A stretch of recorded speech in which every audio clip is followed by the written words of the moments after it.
watching ABC4 News, celebrating 75 years. We turn now to national news. The CEO of Norfolk Southern Railway in the hot seat on Capitol Hill. Yes, lawmakers are demanding answers after the company's train derailed in Ohio last month, sparking a massive environmental hazard for residents. Raquel Martin is in Washington, D.C. with the very latest. The CEO of Norfolk Southern made broad promises to the people impacted by this chemical spill. But lawmakers are pushing this company to go further to ensure that this never happens again.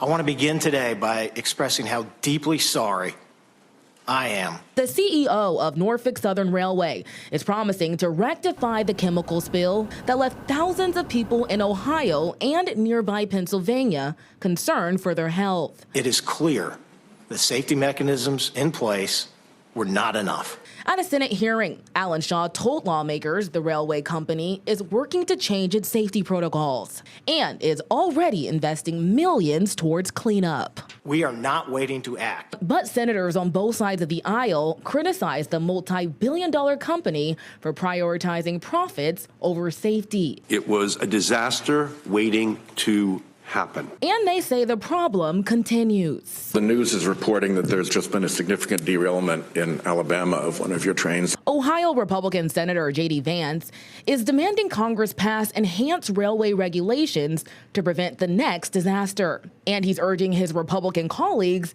not to stand in the way. Particular slice of people who seem to think that any public safety enhancements for the rail industry is somehow a violation of the free market. This is an industry that enjoys special subsidies that almost no industry enjoys. Shaw did not commit to supporting new regulations, but says his company will work with residents For as long as it takes. Officials from the EPA also testified today. They're pushing back against Republican criticism that they took too long to respond. They're also sending a message to residents. They say after several tests, the air and water is safe.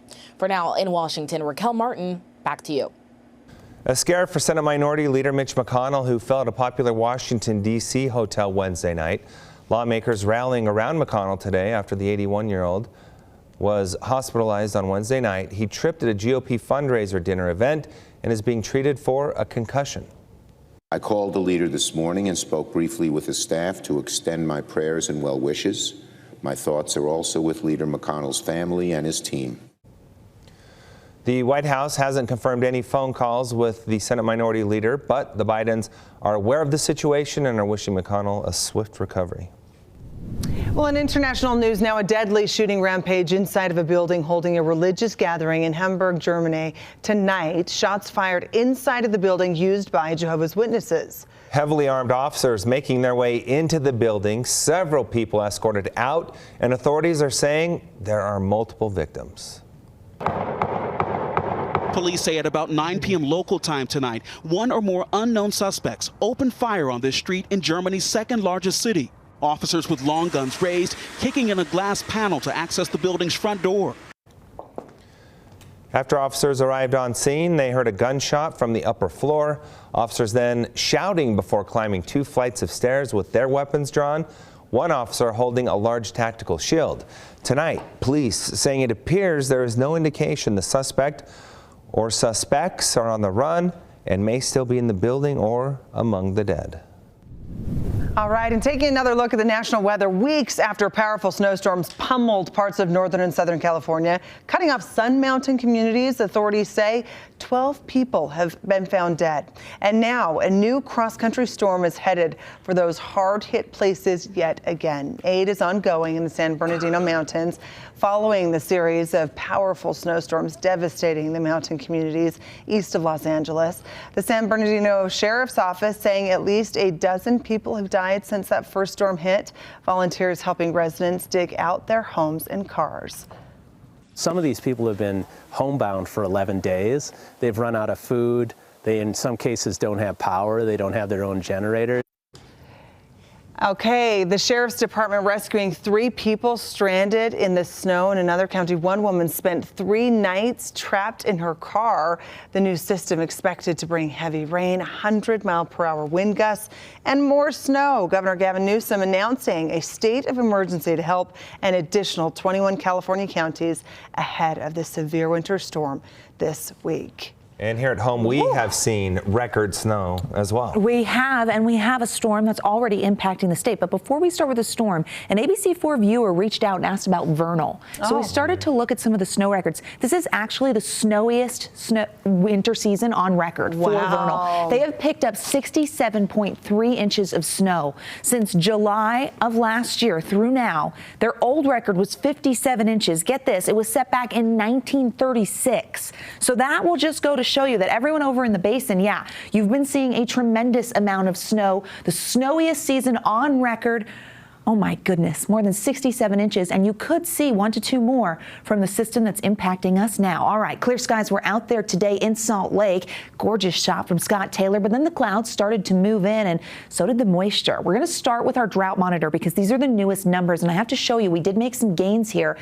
We've got 2% of the state in extreme drought, 40% in severe drought. So that severe drought dropping from 55% last week. And if you look at the eastern side of the state, we are making some serious progress. 97% of the state is dry, but as we get these wet storms, we are chipping away at this, and these next two really are going to pack a punch. Atmospheric river events always deliver, and we've got a lot of moisture moving inland, and it's already in Nevada, and that's going to impact us. The high pressure breaking down, the cloud cover increasing tonight, and now the wet weather is arriving. It's going to take a moment to overcome the dry layer, but we already know that the winds associated with it are going to be incredibly gusty. We've got a wind advisory in effect for the western side of the state. That also includes Tooele and Salt Lake County. This is going to hold through tomorrow at 11 p.m. So very strong southerly winds, gusts up to 55 miles per hour. And on top of that, we're bringing in that wet weather. And we've got mountain snow and valley rain. That's the setup with this system. We see winter storm warnings in pink throughout the state, and they go into effect at different times.